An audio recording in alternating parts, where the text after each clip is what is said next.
Will left the mansion, but he still faced life with optimism. He was doing pretty well out on the streets. Inside the mansion, though, without Will, the place felt less joyful. Everyone missed him deeply. Now Will was making money by playing street basketball. He wasn't rich, but it was enough to get by. Every morning, Carlton came to pick him up for school. One day at school, Jeffrey the butler found Will. He had been fired for digging into Will's father, but he didn't regret it. Instead, he encouraged Will to return to the mansion. "They kept the truth from you to protect you," Jeffrey said. "You've already talked to your father. He is not a good man." Will started to hesitate. That night happened to be his cousin's birthday party. He planned to talk with his uncle there. Before that, Will went to the court to relax. Suddenly, he spotted a famous basketball scout. Will walked up to introduce himself, but the scout didn't seem interested. A girl appeared and told Will, "Show your skills on the court. Otherwise, a scout won't care." Hearing this, Will jumped right in. He boldly declared he would take down anyone on the court. His opponent stepped forward, a tall, muscular man. Will felt a little nervous facing him. The game began. The big man used his size to back Will down. He slammed the ball in for the first point.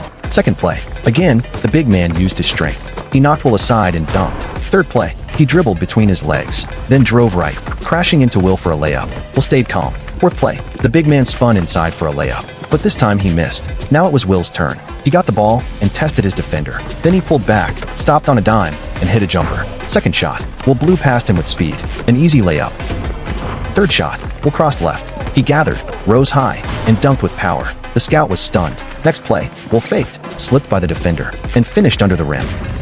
Final point. He drove right, spun around, and threw down a thunderous dunk. The scout was impressed, but his team was already full. Will felt disappointed. Then he suddenly remembered he had to get to the party. He and his friend rushed into the car and sped off. They made it just in time before the yacht departed.